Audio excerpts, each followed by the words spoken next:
Welcome to another manga recap. As usual, just like all my videos, this video was heavily audio mixed for headphones. Use headphones for a better experience. Today's video will be about I killed an academy player. All the details about this manga will be pinned in the comment section. Without further ado, enjoy the video.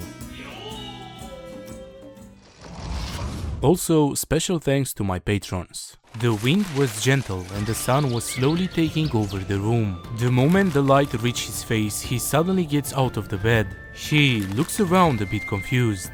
What was going on? By any chance, was he inside the game that he was just playing before? 3 years ago, he possessed a game character. The game's name was Heroic Legend of Arhan. It was a world full of adventures, monsters and magic. It was about various kinds of dangerous events that went on at his academy. And of course, its endless incidents. Inevitably, in the end, even the end of the world was brought up. It was a story of a very large scale. But that was okay, because the main character was going to take care of everything. He was just an extra anyway. He was just an NPC in the beginner quest where the main character saves a villager. His name was Corinlock, but for the ease of narration, his name will be Corin. If the story goes as the game went, everything will be resolved. Then it was time to go and take a look at the main character. His name was Park Siho, who was going to become famous and rich very soon. Where was the starting point again? Right when he says that he notices the main character. And even more, it looked like he was having a hard time. Sprite. There was no sprite in this game. What was he talking about? He suddenly gets up saying that he will live for his own sake. Out of nowhere, somebody grabs him by the hand. Full of excitement, he tells him that he was one as well. He was also a regular person possessing a game character. If there was one difference between the two of them, it was the fact that Park Siho has a privilege given to player characters. He had what you would call a stat window. Even so, he didn't know what he was supposed to do with that. The problem was that Siho has never played the game before. On the other hand, he could make up for that. He said that he wanted to become a mage, then he should put points in the intelligence stat. Even more, in the next story there will be a skill book. That was really important, so he better never forget about it. Corin has played all the stories of the game. He did all the possible routes. He was basically a professional at Heroic Legend of Arhan. Having somebody like him help him was an amazing advantage to have. Right as he thinks that, he got attacked by a wolf from his blind spot, so he didn't react. He barely had time to turn around and notice the monster, but Park was already aware of it. Summoning his staff, he started to cast magic instantly. Corin could just stay behind him and see how the fight will end. The fight was over in an instant. He was the main character after all. Smiling, he turns towards Corin to ask if he was okay. He had all the information he needed about the game. And Park had the stat window and the player system. Even so, this didn't mean that he was not going to fight. Corin's weapon of choice was a spear. Using that, fighting side by side with Park, they defeated many monsters. They were a good duo. With Park, he truly believed that. He truly believed that they could save a lot of people. Even more, he truly believed that they could stop the world from ending. And at the end, he hoped that they could return to their own world. After a fight, Park gives him an elixir. Laughing a bit, Corin asks him where did he get this. Without second guessing, he opened the bottle and started drinking the elixir. If there was one thing that he was disappointed about, he could only think about one answer. Standing on top of the corpses of the enemies, they were watching the rest of the party. As you could see, all the party members were males. Everyone was male. This game's charm was that it contained fantasy action as well as diverse heroines and dating simulator features. And right he was, the girls looked amazing. Park Siho did not get involved with any woman and only put them in the party when absolutely necessary. So at one point they just ended up with all men. A bit annoyed, he turns towards Park and asks him why did the party have to be all gross sweaty guys. That was when he should have realized. When the Sword Emperor's granddaughter died on the way to the entrance ceremony. When the final boss of the first stage, Mariette, went missing. Mysterious disappearances and murders. The plot that strayed from the original story of the game. And more importantly, the mentality of Park Siho. And not just his mentality, his personality as well. His real personality. Once again, smiling at him, he gives him another elixir. At the end, he realized that he shouldn't have believed everything that Park said. In one fateful day, he discovered something horrifying. Mariette was one of this game's heroines, but neither Park nor him was able to meet her because she went missing. Even so, there it was, her staff right in front of him. So, if she went missing, why was her staff there? Park Siho, that bastard, he followed him because he kept sneaking out at night. But to think that there was a place like this underground. This place was almost like his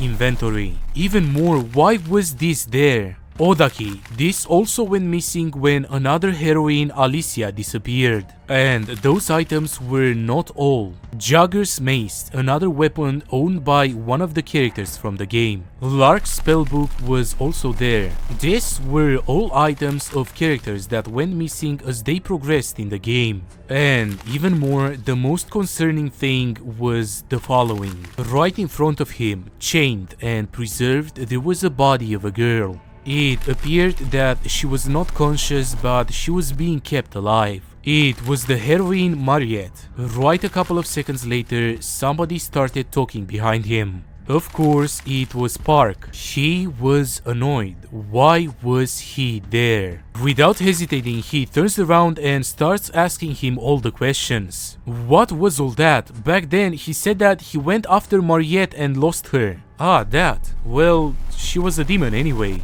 Would you want to waste an elder class vampire's blood? He was just using it efficiently. Behind them, blood was slowly pouring out of a machine. And even more, he drank quite a bit of it as well. Hearing this, terror took over him. All those times when he didn't even doubt Park and drank the potion thinking that it's just an elixir. He put his hand on his mouth, almost puking. Park was a bit confused. What was the problem? He worked really damn hard trying to capture her. He even had to hold up for a month in the forest with a trap. Corwin wasn't having any of this. Why would he do something like this? Well, in order to efficiently progress with the story, of course. His route was way too frustrating. He kept taking losses from trying to save people. He didn't even kill those annoying bastards like Jagger and Lark. He kept trying to protect people they can't even manipulate without upping their friendship level. Using them like this was the most efficient. He had to listen to him. He was better than him at this game. Now it was obvious. He lied to him at the start. This bastard was not a newbie. Trying to muster some strength, he started asking even more questions. How many? Well, he was not sure. Let's see. This bastard was really a monster. He continued, if he gets just 3 more kills, it will be a total of 100,000. Now it was all clear to him. This guy was not human. He grabs him by the coat, saying that he was a monster. Totally unfazed, he tells him to wake up. They were all NPCs. He's killed plenty as well. Yes, he did, but the ones he killed were evil bastards with no saving or grace. They were trying to end the world. Efficiency. Frustration. If he was so obsessed with efficiency, then why did he take Odaki? Why would a mage take a hidden piece meant for a knight? And what's wrong with using a regular elixir? He could easily make it through the stat window. Why did he do all this inefficient bullshit to create this farm? A smile appeared on Park's face, who almost started laughing. Without pulling any punches, Corin tells him that he just probably needed a sandbag for his sociopathic tendencies. When Park heard all this, he really got angry. A split of a second later, Corin realized that he was going to get punched. Park was way faster than him, so the hit actually connected. He was driving him insane. His face was covered in blood and he almost passed out. After everything he's done for him, he shouldn't talk to him like that. All he thinks about was him. He should be his everything. He should be his world. He didn't even know his place and gets hurt sticking his nose into everyone's business.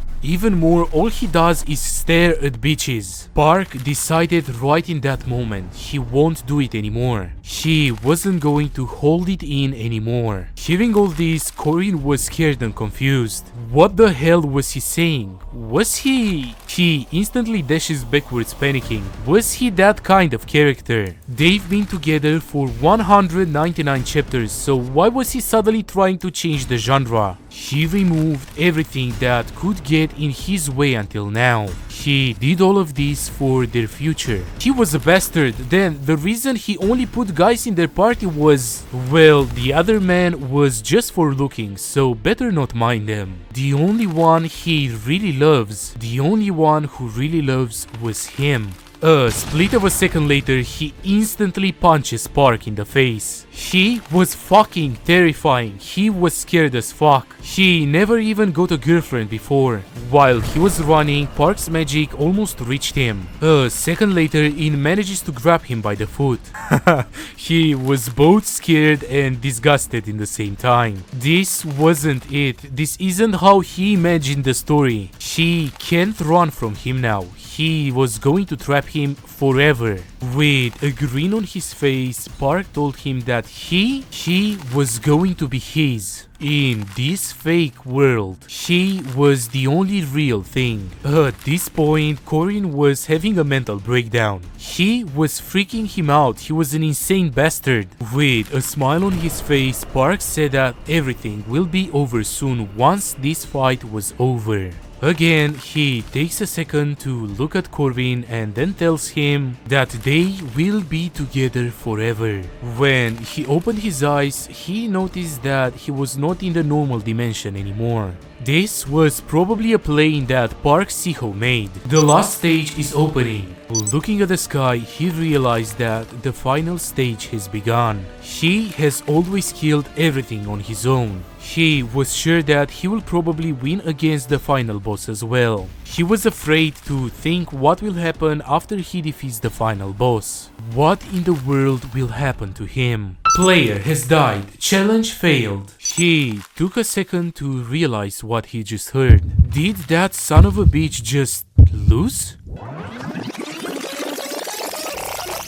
The wind was gentle and the sun was slowly taking over the room. In a panic, he puts his hands on his chest. He instantly gets up just like he did 3 years ago. It was obvious what happened. He regressed. He regressed to 3 years ago, the first day when he came into the game. He takes a second to look at his hands and then clenches his fist. He needs to kill him. He needs to kill Park Siho. He didn't know what was going to happen with the game, but now he knew that he needed to kill a player. The Rotion River flooding incident. During the water monster subjugation quest, the dam broke, sweeping an entire village along with it. 1,000 water monsters and thousands of people in the village have drowned. At such horrendous scene, Park Siho's reaction. He was in pure bliss, laughing like a maniac. At that time, he simply couldn't understand why he was snickering so much. Come to think of it now, even if countless people died, he simply saw his own profit with the chance to monopolize the experience. With just 3 more kills, it will be 100,000. He could stop this monster right now. At this point, Park Siho was just a rank 5 bomb like him. All the factors that straighten the players are centered at the academy, and after entering the academy, he got a whole lot stronger. He was no monster yet, but there was no telling how quickly he will become stronger after entering the academy. The academy's entrance ceremony starts in 5 days. A couple of yellow mushrooms were bathing in the sun. These mushrooms were the target of Corin. In other words, the only chance to kill Park Siho was right now. Tutorial quest. The carriage on its way to Murkham City broke down in a monster-infested forest. Protect the people along with the security guards until it's fixed. All of this was happening at the nighttime. The only source of light was the moon. The fight was actually over. It was all done. He was pretty skilled. Laughing a bit, Park thanks the both of them for the compliments. The guy responsible for the carriage yells at them, saying that it was all fixed now. It was time to get going. He really wanted to go and sleep quickly. Before they managed to reach the carriage, they could hear a roar of a monster behind them. Suddenly, a log was flying right towards them. In an instant, Leon pushes the girl out of the way in order to save her. He barely manages to dodge the log himself, almost dying in the process. A second later, they get ready for the fight that was about to come. Those weeping, crying sounds could be only from one monster. Werewolf, rank 2 monster. And sure enough, it was a werewolf staring right at them, getting ready to kill everyone. A second later, the werewolf started to growl at them. It was screaming so loud that you could hear it from miles away. Corinne was a bit concerned, seeing that everything has already started. He ran there as soon as it started, but he couldn't stop it. If he only had some time to prepare. Right in that moment, Laura, the knight, got hit and killed by the werewolf. If he only had some time to prepare, he could have saved those people as well. The attack was so strong that Laura dropped dead only after taking one hit. The other knight yells at Park, telling him to get on the carriage. He was going to buy him some time. Without hesitating, he tells the people in the carriage to go ahead because he will catch up. Out of nowhere, a girl appears out of the carriage. When she tries to talk with him, he replies by saying that he cannot abandon Leon and run away. After finishing the sentence, he saw a horrifying scene. Leon was already dead and the werewolf was getting ready to eat him. Noticing Park, the werewolf started to approach him. Corinne was watching everything. He had to confirm it before interfering. He had to confirm whether Park Siho was actually the hero who will save this world, or, of course, if he was a possessed player like him. Back at the fight scene, the werewolf was getting closer and closer to Park. A grin appeared on his face. This monster was fucking huge. Without hesitating, the monster starts growling at him, getting ready to attack. Out of nowhere, somebody screams at him, telling him to get down. The girl from the carriage who tried to talk with him was holding a katana. Her attack was obviously powerful, but the werewolf managed to block it in time. It's safe to say that the girl was shocked that her attack was not enough. The power of the attack was so strong that she was launched behind. She tells Park to step back because she was going to handle that thing alone. The second daughter of the Arden family who possessed Odachi, one of the 6 king's swords. God damn! The most influential party member and a named character. Her name was Alisha Arden.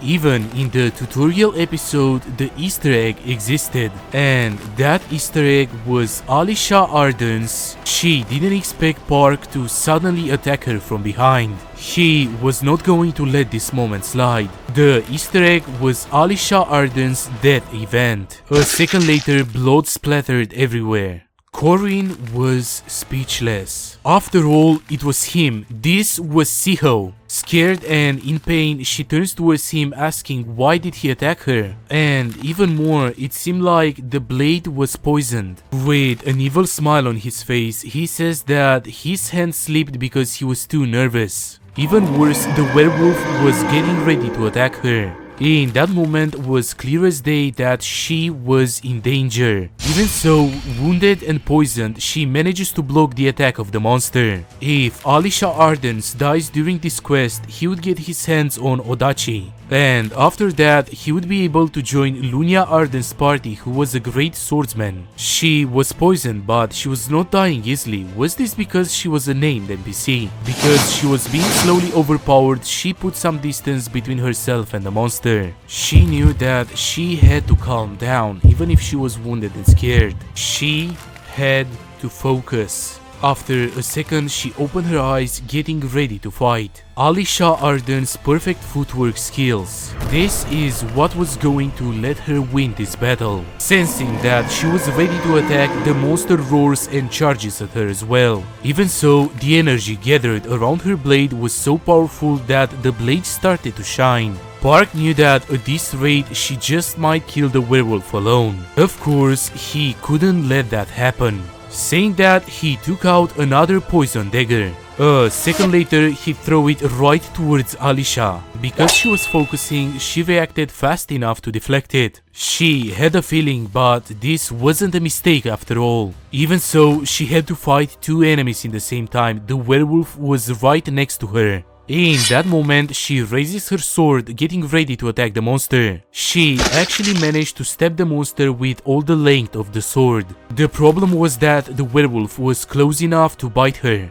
Wounded because of the sword and dizzy because of the poison, she was lying on the floor. With her voice trembling, she was trying to understand why would he do such a thing. You could see the greed on his face when he got Odachi. This gear was only usable with a special skill, but he would think about it later. Oh yeah, that's right. Killing the NPC will bring in experience as well, right? He starts to slowly walk towards Alisha with the intention of killing her. She was way too exhausted from the fight, the wound and the poison to retaliate. From her perspective, this man was evil incarnate. Out of nowhere, something that looked like a pouch hit him. He starts coughing because of the dust, trying to understand what was going on. He quickly opened his eyes, looking around. What in the world was this? It was some kind of orange powder. Who was it? Who the fuck was it? Come out right now. It was not a person who came out of the forest. He suddenly got attacked by some sort of monsters. Topanic mushrooms are the favorite of forest monsters. Topanic mushrooms are coated with powder on their whole body. So, in the eyes of forest monsters, Park Siho was nothing but fresh meat marinated in some tasty powder. And of course, all the monsters around them started to attack him, trying to eat him. In the meantime, Corinne used the time to take Alisha away. Thankfully, she was still alive. He notices the corpse of the werewolf and he gets an idea. Using the knife, he takes out one of its fangs. He suddenly hears somebody behind him. It was Park holding the sword in his hand. Who the hell was he? 3 hornets killed in 1 minute. Great to have Odachi, wasn't it? This confused Park a bit. A normal NPC would not know the name of the sword. Corinne was looking at him almost like he was getting ready to murder him. He was Corinne Locke. What was he doing here?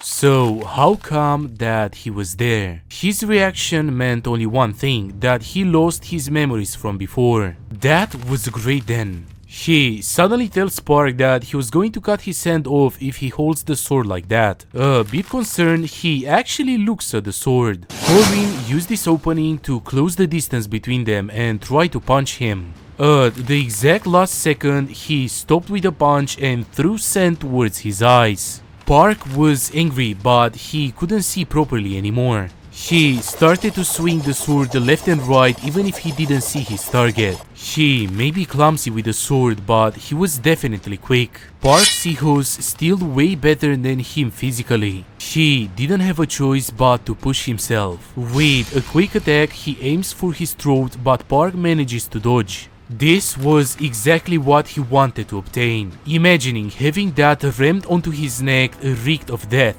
He wanted Park to stay alert and scared. He wanted him to focus his attention on the fang. He wanted him to focus his attention on the fang until he sees nothing else. To do that, Corinne dashes with the fang towards his hand, yelling as hard as he could. Park was confused and scared because this didn't happen in the original game. And then, once all of that happens will be the moment he will reveal his trump card. Pushing Park onto the ground, he actually managed to stab him onto the shoulder with a hidden knife that he had. Obviously, he started to scream because of the pain. Even more, tears started to form in his eyes. Corinne was not finished yet, he still had the fang of the werewolf. Park knew that he meant business. He actually planned to kill him. A second later, blood splattered everywhere once again. Even so, Park was not dead. He managed to block the attack using his hand as a shield. With tears in his eyes, he was doing his best to postpone the moment he would die. Of course, Corwin had no intention of letting him go. With one last push, the fang of the monster went right through his neck. In the end, he thanked him for the past life. He had to admit he could get stronger because of him. Even so, he had no regrets about this. The reason why he was having no regrets was seeing Park dead on the ground made it obvious. The reason was that he killed the seed of a monster. Alert! Player has died. Calculating the odds of clearing the main scenario. Recommending the first best judgment world backup. Variable Corwin lock. Examining. Examining potential. Examining ideology. Examining compatibility. Examining player log. Passing the previous player's experience down to Corwin log hero. Passing the minimal backup down in case of a scenario collapse and minimal stats. Beginning the succession of the sub-player Corwin Lock. Martial arts master successful sub-player Corwin Lock. Sub-player? Did that mean that he will finally get a stat window? He got interrupted by somebody coughing up behind him. It was Alisha, who was still hurt pretty bad and poisoned. He quickly gets closer to her, asking if she was okay. While crying because of the pain, she tells him that she was not okay. Her vision was gone, she couldn't see anymore. At least it looked like she had enough strength to talk. She felt dizzy and couldn't smell right, and her ears were ringing as well. How in the world did he know that? Judging from her twisted tongue, it seemed like the Peacock 3 frog's poison. At the point of the tutorial, these poisons hard to create without a combination window. If it had slightly higher combination level, Alisha would have died immediately. That was a relief, but since the fang was stuck in her body, she was in danger. He needed to stop the bleeding and detox her. In order to slow the blood flow, he straps her shoulder. She screams in pain, but he tells her that it was okay. He was a master at stopping bleeding and detoxification. While looking at her, he realized that if she bit her tongue, that would be a huge problem. He had to find something that she could bite on. Looking around, he realized that he could use the corpse of Park. He takes a second to think, should he actually do that? He puts his hand onto his mouth, telling her to bite on this. It was going to hurt a lot, so she could bite as hard as she could. She had to just hang in there. He had no idea why he traveled 3 years back. One thing was certain, when he returned, he killed a player. The person who died in his previous life was alive right now. And to make sure that this person would not die, he was doing his best to suck out the poison. And just like that, almost half an hour has passed. He saved the person. That was enough. While he was trying to recover, he started a fire. He was making the antidote, so she better hang in there. She had nothing to worry about. People don't die so easily. Still weak from the poison, she was trying to talk with him. She really wanted him to tell her his name. Putting a piece of cloth on her eyes, he tells her that she doesn't need to know. She had to stop thinking so much and get some rest. He will wake her up once the antidote was ready. From now on, it was better to have as many people in the dark about his actions as possible. Now, let's get the situation straight. The story of Heroic Legend of Arhan, as the name says, was the story about a hero. While solving the incidents and accidents that will occur at the academy, the player will become the hero who will rescue the world. The hero must take down countless villains with the final boss at the end. The only reason that the devil-like Park Si-ho even went along with the story was because if the final boss wasn't defeated, the world would end. However, that player just died.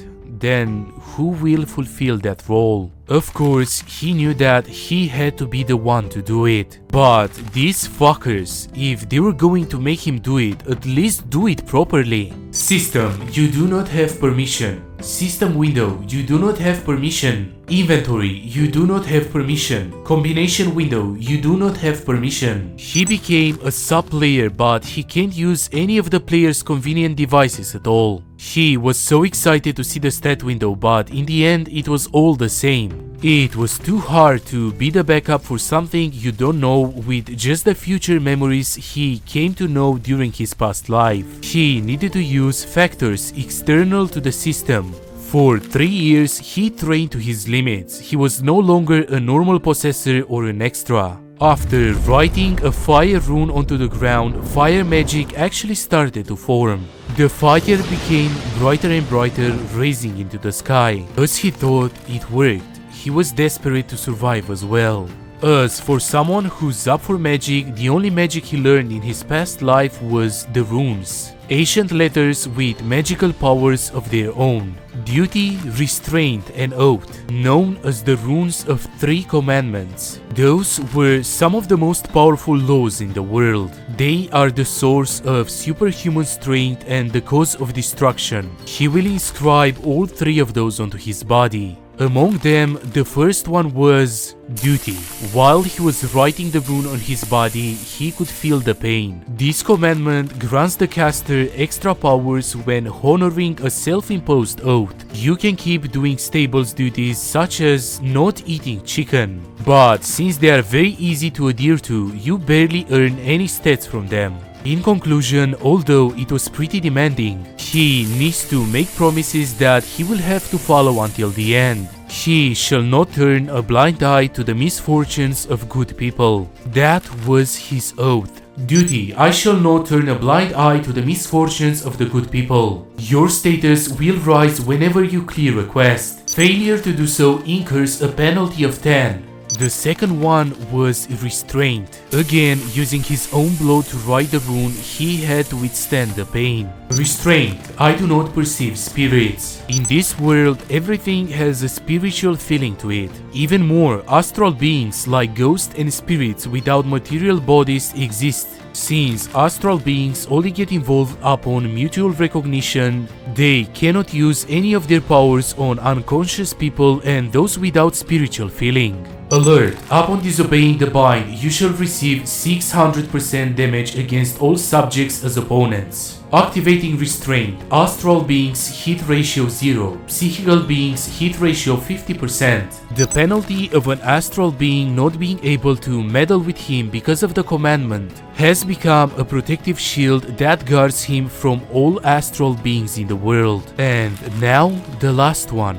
Oath. This commandment, using the weight of the oath as a backup, carries a great risk. That's why neither Park Siho nor he used it in the previous life. But even Park Siho, who used everything in the system, failed in the end. In that case, there wasn't the slightest need to worry. The oath with the most weight to it. He shall save this world.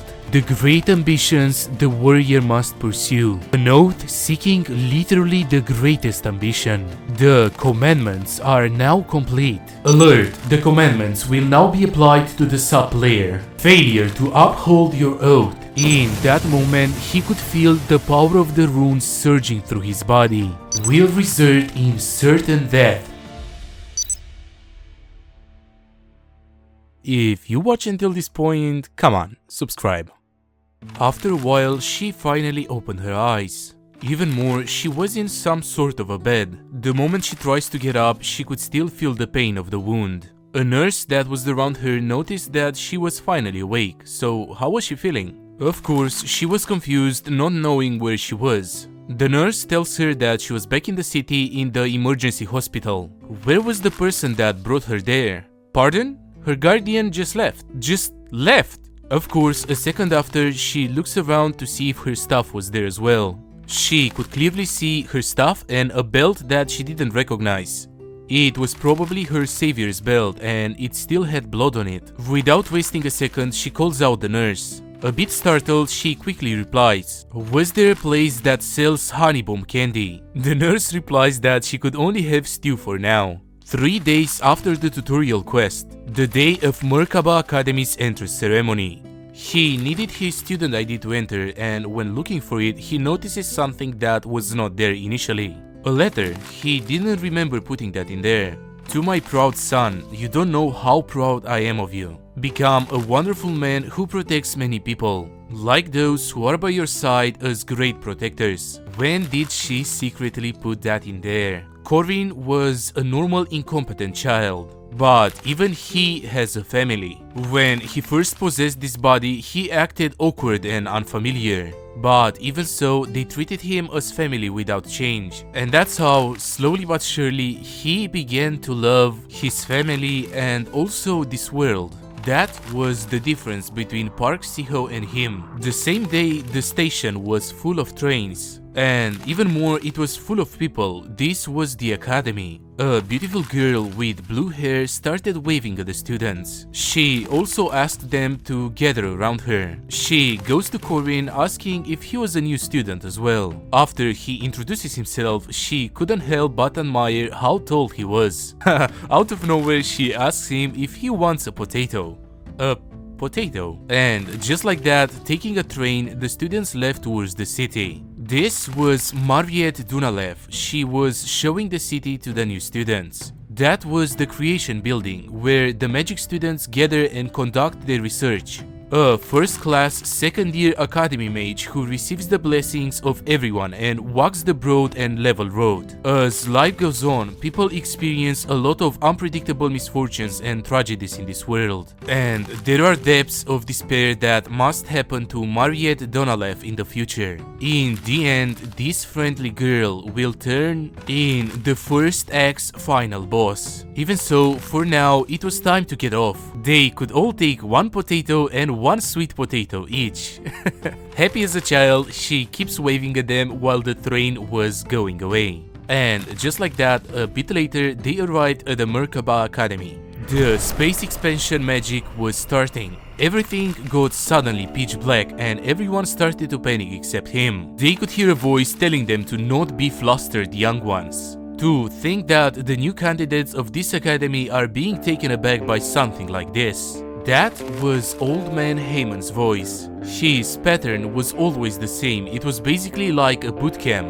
This world's population has a history of battle against evil tribe. The most effective weapon against the evil tribe were superhumans who were able to use aura and mana. And the place that developed these superhumans was the Guardian Academy Merkaba. Out of nowhere, somebody starts speaking to them, introducing himself. He was Professor Fermac Damon, in charge of the new students. Welcome to the ceremony of this year. Corvin started to smile a bit. It's been a while since he's seen that guy. All of them must be there to either become a knight or a mage, and as soon as they came in there, a certificate must have been issued. But it was annoying to act like they were all that when they were probably just an average Joe. So for now, they had to see each one's abilities. In front of them, out of nowhere, appeared some sort of a screen. Corvin lock, aura rank low, mana rank low, abilities very low, overall rank very low. How boring, but his physical stat was appalling. What they were seeing in front of them was their own overall rank. They had to stand in front of the number sign that obviously matches their number. There was a cap of 400 people, so he was in the bottom 1%. With a grin on his face, the teacher wishes them good luck in the battle. And just like that, everyone starts to slowly teleport. This year's students had a lot of diamonds in the rough. There was no need to measure the first rank and second rank students. They had to wait until they finished assessing all the other students first.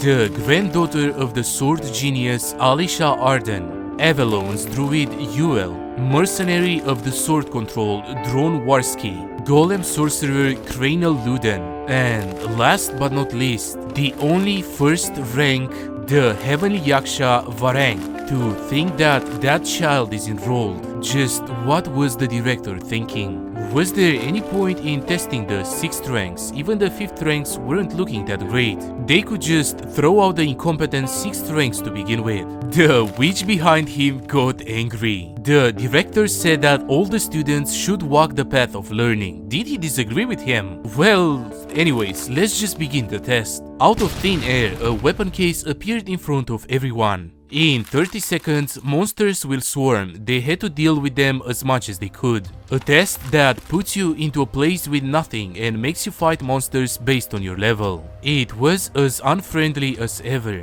Without a care in the world, he starts browsing the weapons. Most 5th and 6th ranked students probably won't even be able to think and just grab whatever they can, and that was most likely to be a sword. That is exactly what he did in his last life as well. 3 more seconds and monsters were starting to spawn around him. Short Hound, 5th rank monster. The hounds were already watching him getting ready to attack. Well, swords are usually cool, but they say that it takes 100 days to use a spear, 1000 days to use a blade, and 10,000 days to use a sword. So, for him, the answer was clear as day. He took a spear and launched it as fast as he could towards the monster. The other monster got scared seeing this. He basically got one shot. He raises his hand apologizing.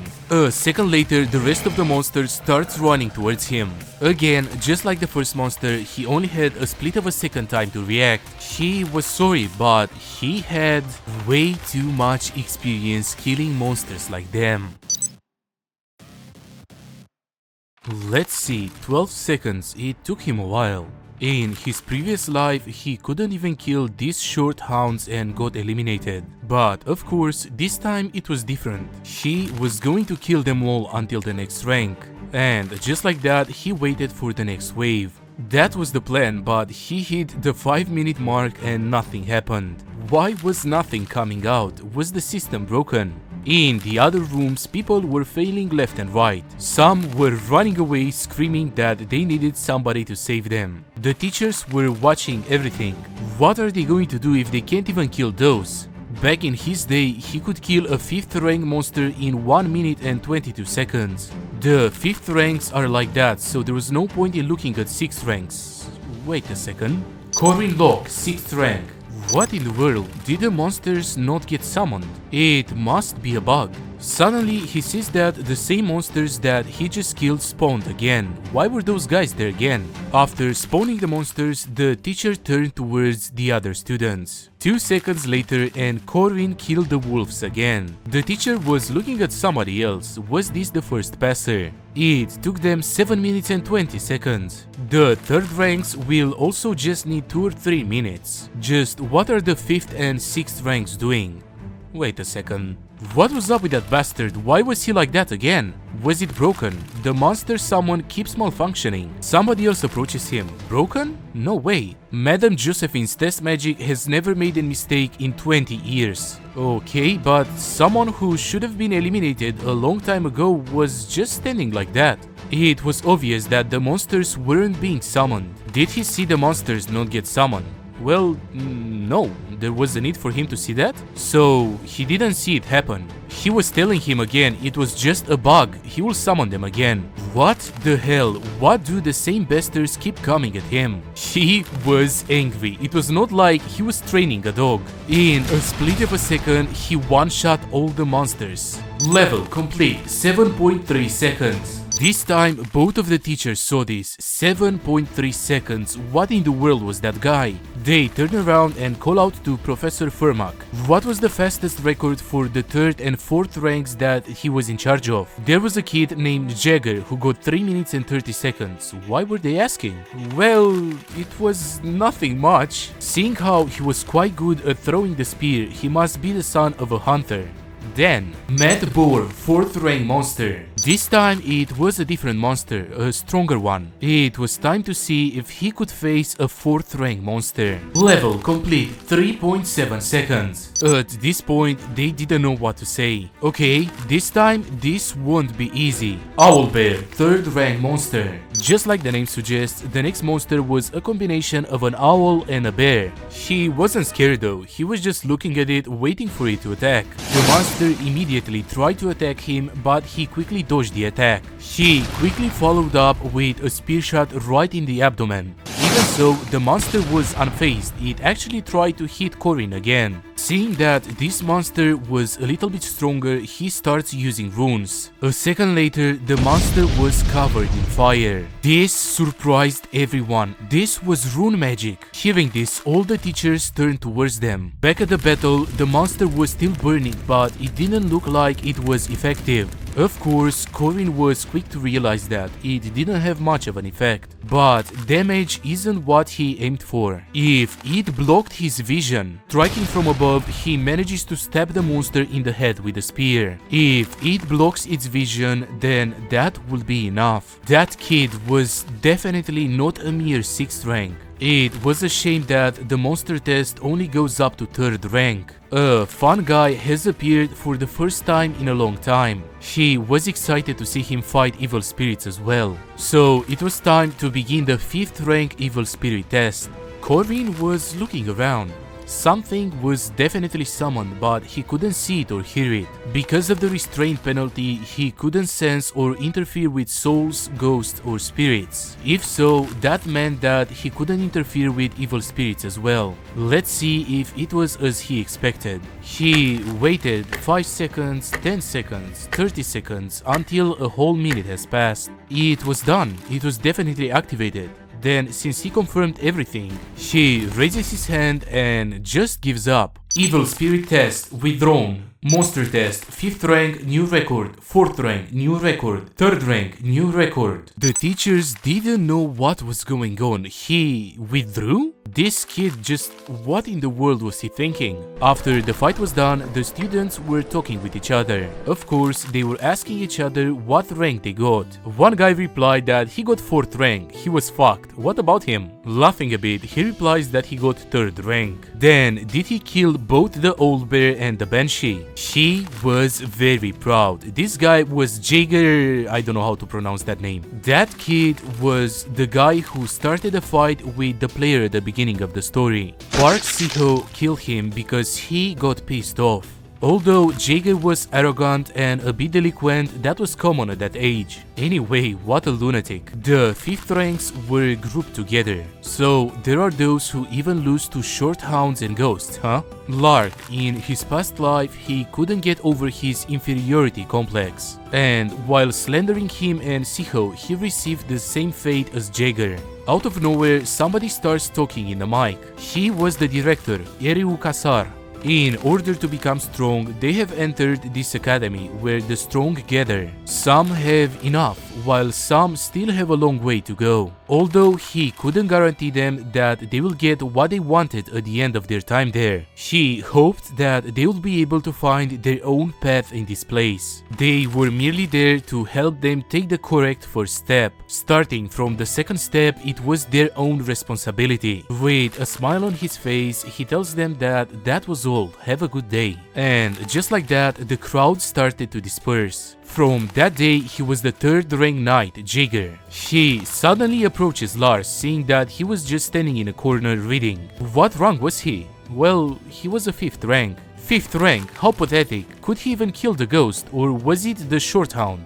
Really? Corin appears out of nowhere, putting his hand around Jaeger. He was a bit confused. Who was he? Without replying, he tells him that his tattoo is really awesome. The artist must have been real talented. It was really neat up close as well. The tattoo on his back meant his blood type, right? So that he could quickly get a transfusion if he gets hurt. He was so prepared. He was a bit confused first, but a huge smile appeared on his face. He knew his stuff. And to be honest, his mother did it for him. She was a tattoo artist. She originally specialized in line work, but since he asked, she did it in the old school style. She was awesome. Does he have any other tattoos? Of course, he already knew all of this. In his last life, when Jaeger went missing, his mother came to the academy. She was saying that his tattoos weren't just for show. They were something that she did out of worry for her son, who had entered the Guardian Academy. a parent's heart. He was all giddy and proud. He had more tattoos on his arm. That one was a flying chariot that represents Merkaba Academy. Korean introduces himself. What about his name? His name was Jagger. Turning towards Lark, he asks him his name as well. Somebody was watching all of this from a distance to so naturally save his colleague who was getting bullied. Amazing. He seemed like a really good person. And that's how he left a good first impression on Lark. Lark's ability was memorize. An evil grin appeared on his face. He found it. He was his key to a free skill book. Even his smile was pretty. What kind of a person was he? Most of the Academy's facilities were provided free of charge. Student cafeterias are cheaper than outside and the dorms are also free. Among them, the most recommended facility was the training rooms. And of course, the reason for that was simple. By using the training rooms, even impossible training becomes possible. And just like he said, he was fighting some sort of a spirit. For example, fighting with spirit bodies that were invisible to him. Students were gathering around him. That first year kid was using a spirit body to practice. Usually, students practice with spirit bodies in their second semester. They were sure that he must have come there after hearing a rumor somewhere. They heard that there were countless second-year students who can't even catch a wind-type spirit body. And they were right to think that even Korean was being pushed back. At the end of the day, it looked like this was still too much for him. Out of nowhere, somebody starts to speak with him. It was an instructor. Why was he practicing against a spirit body? Well, it was to train his spear skills. Was he confident that he could do it? Well, he will do it. Why did this old man approach him out of the blue? Maybe something went wrong during the entrance exam. The old man was watching him closely. A second later, a total change of pace. A bright smile appeared on his face, saying that that was a great spirit to have. He was even going to give him 10 meal tickets. Also, he told him to come and find him if he will succeed. He was going to praise him. Of course, Corvin was confused. That actually scared him. He got nervous for no reason. A guy who shows affection using food. Anyway, this was a good sign, right? After that, it was time to get started again. Thing is, the old man wasn't the only one who was watching him. Just like before, he jumped right into battle, doing his best to defeat the spirit. A second later, because he didn't pay attention, he got hit in the abdomen. The hit was so powerful that he was basically knocked down. A bit annoyed, he takes a second to recover, looking at the ceiling. Out of the blue, somebody throws a towel on his face. It was Mariette, who was a bit concerned if he was okay. Well, it was a bit exhausting, that was true, but he wasn't going to give up. She tells him that he could rest now, he worked hard enough. While saying this, she casts some magic to pour some water into a glass. He just needed to get a hang of it. He will be able to do it someday, he just needed to try again the next time. Well, he didn't have a next time. Back then, when Park Siho was still alive, they had the player stat window. They also had potions and skill books from the combination window. However, right now, Park Siho wasn't there anymore. She killed him, so now he must do everything on his own. After drinking the water, he thanks Mariette. She thought that you can always give up later. He knew better than anyone that he must become the strongest. First, he must figure out his own limits. It might be a bit excessive, but he must test how far he can use his abilities from the past. First, he tried using Ominous Serpent Stab. After that, he tried using Tiger Wind Swing, quickly followed by Block Capture Plague Counterattack, finishing up with Returning Haven Spin. He had neither a strong body nor vast magic power or aura. Information about player Park Siho and the future was all useless in the face of monsters and geniuses. However, to make it out against monsters and geniuses, he had to work harder than anyone, and that was the only self he imposed. His past 3 years will not betray him. He knew that he had the skills to do this. The next ability that he tried was Ominous Serpent Deep Righteousness. A second later, he threw his spear with all his might. The spear was stuck in the air. Mariette was a bit confused. He just threw the spear. Was he giving up after all? A second later, the spear appeared back into his hand. he was not. He actually shot the spear. He shot the spear so he could catch it again. And with the spear in his hand, he was getting ready to shoot it again. Slithering Serpent, Calamity Serpent intent. With this ability, his attack power peaked. The spirit exploded in a blue-bright light covering the whole arena. Mariette was in awe watching from a distance. Strong, outstanding, or such cliché words don't suit him. Words that could only be summarized as honest appreciation lingered around on Mariette's tongue. She was in awe. From her perspective, Corinne was looking spectacular. He was so awesome. A second later, he falls onto the ground head first. Seeing this, she got concerned. Was he okay? Junior has passed out. So, after all, he was being excessive. At least, with this current body, he didn't have the ability to do his abilities yet. The next day at the academy, Mariette was talking with the juniors again. Today, she will introduce them to the school facilities. For him to fight properly, his body was the most urgent matter. To raise his physical capabilities without relying on Park Si-ho's elixirs. There was only one way, and the answer was the commandments. Don't turn a blind eye to others' misfortunes. Out of nowhere, he starts to talk with Lark. Did he want to get something to eat with him? And also talk about grimoires. That piqued his interest. Grimoires were his kryptonite. A grimoire, simply put, it was a skill book. A powerful artifact that allows you to acquire the corresponding magic or trait just by reading it. Merkaba Academy's library boasts a size as large as the Academy's itself, which stores and passes on humanity's knowledge to future generations at the same time. All of that was bullshit. In fact, this place existed to hide the grimoires. For instance, hide the tree in the forest. Wasn't he right? Whatever, he got it. He just wanted him to keep his promise. That was right. As long as he will fulfill the conditions, he will have the grimoire with the traits written on it. Lark was a hard worker, an intellectual and a model student. He memorized all sorts of magic and stored them in his spellbook. Of course, it doesn't matter how many spells he has, using them all would be difficult. If a magician's level and the mana level are low, they cannot produce good results even if their theory was great. Thinking that, he started dropping books on the floor. But with a grimoire, it was a different story. Seeing that he was just dropping books, Lark tells him to stop playing around. Right when he said that, a secret passage opened right in front of them. A hidden door? How did he know about this? Without replying, he tells him to go in. They kept walking in a passageway until Corinne suddenly stopped and started to talk with Lark. It was time to keep his promise. He hoped that they will do well. Well, alright, he wanted help to repel evil spirits, right? But what does he need to? Out of the nowhere, Corinne just straight up punches him. With an evil grin on his face, laughing, he says that it was time to get started. Poor Lark was KO'd on the floor. Although the first reason he came there was to help Lark, it was also to complete the special quest. If he captures the evil spirits there, he could earn the hidden piece he wanted.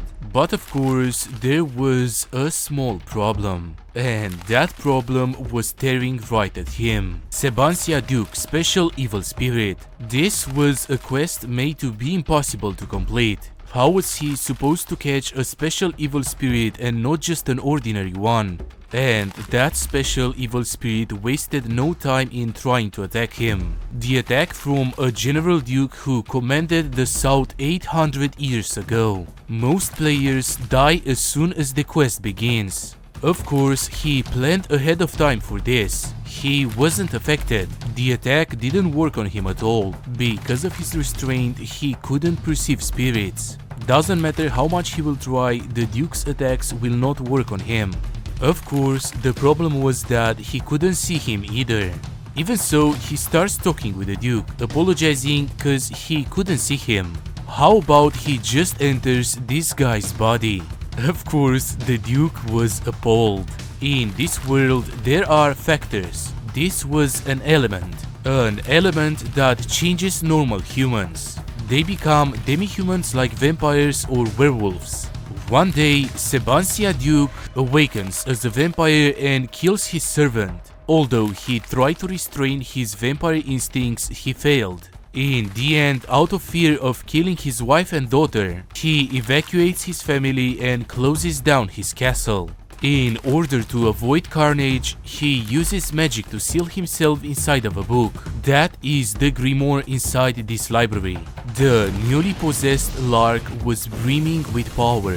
Without wasting time, he instantly dashes towards Corwin, just running directly at him. It was because he was a vampire who's gone crazy by impulse. The second reason why he chose Lark was because if he was possessed by the special evil spirit Sebastian Duke, he could use his latent physical powers to the max. But one thing was certain: model student Lark. Inside the heroic legend of Arhan, with just one punch, he knocks Lark onto the ground. Inside the game, he had the lowest physical strength stat. He felt sorry for Lark, but this was the optimal strategy for clearing the Duke quest.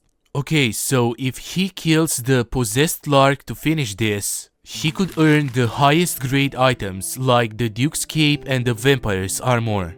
Those were the items that Park Si-ho used that played a big role in the incidents that will occur in the future. But of course, he was different from him. Was he curious about his wife Lunia Duke and his granddaughter Cecilia Duke? What kind of lives they lived? What kind of lives they lived after he was sealed? He told the Duke many stories. How his wife died after leaving the castle and what amazing adventurer his daughter became. How she traveled the world. He didn't like the method that Park Si-ho used. But as Corwin, who also had a family he loved in this world, he will choose another path. So what does he think? Was his response satisfying? He also wanted to properly end the life of this poor soul. Shortly after, the Duke apologizing for running at him and thanking him for telling him all that. It was fine, he wasn't even hit. He had something else to ask. Before he ascended, they shared a long conversation.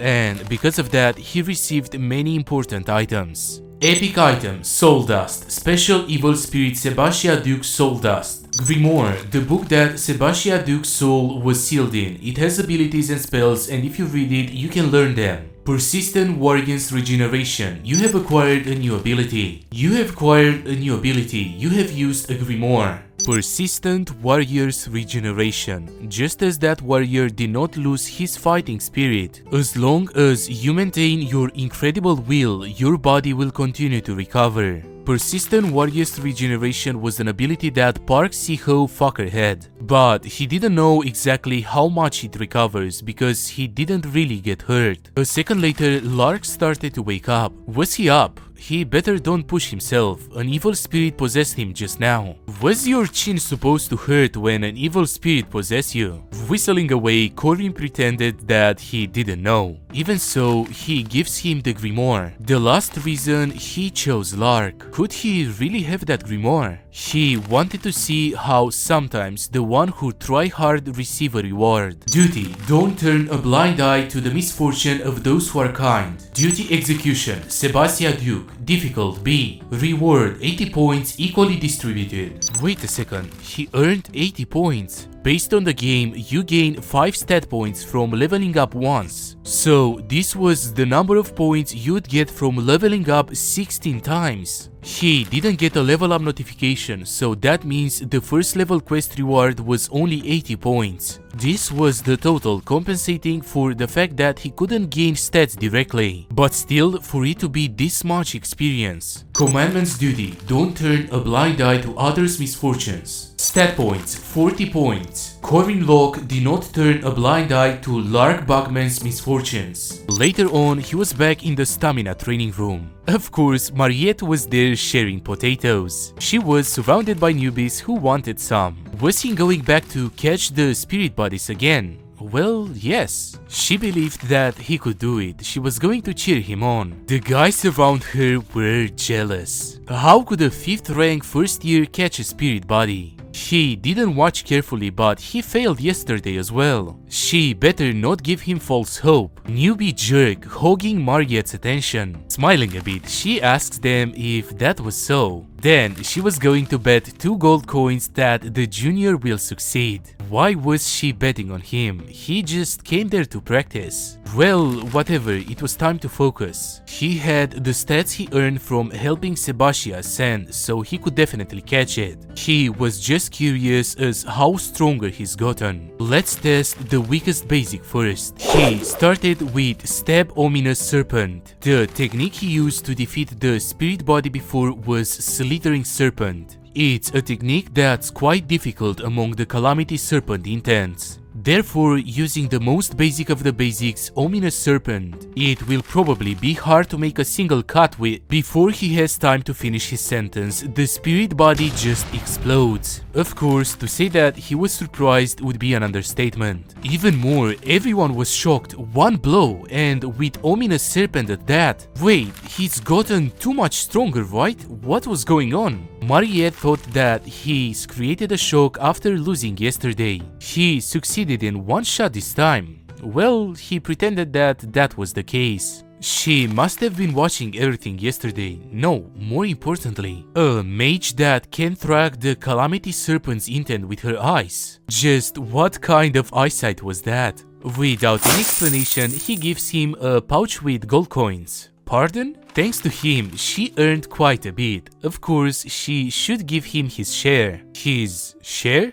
What, he doesn't like things like that? Of course not. What kind of person hates money? Mariette was so intelligent. Even more, she tells him to please do his best in the future as well. A bit later that night, in his past life, he thought tooth and nail to polish his martial arts. And even now, he can barely do up to the 5th step of 6 steps to enlightenment. There was still a long way to go, but he's been advancing at the spear faster than expected. So basically, he was not worried. The problem was the rune magic. When trying to cast Hagalars, he got a notification. Alert, you are short of mana. He couldn't fully resolve this in his previous lives either, since rune magic takes an incredible amount of mana. If he could just resolve this, he could get stronger than in his past life for sure. He better keep thinking. Out of nowhere, somebody starts talking with him. No matter how much he polished his spearmanship and mastered the rune magic, a bastard that he couldn't beat was already there at the academy. The only female character that even Park Siho himself couldn't kill. And one of the strongest forces in the heroic legends of Arham.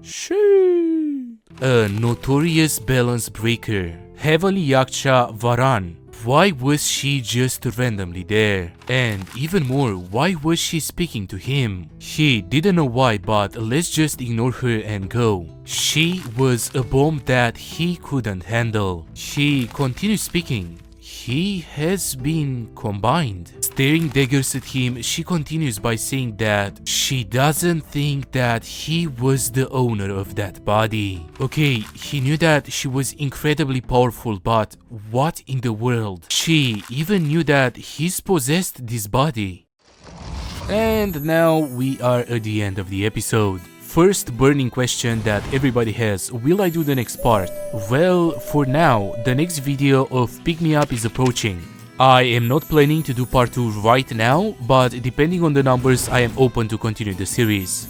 As usual, if you enjoyed the content, hit the like button, subscribe, it really helps the channel out. Also, consider supporting the channel on Patreon. That was it for now, see you next time.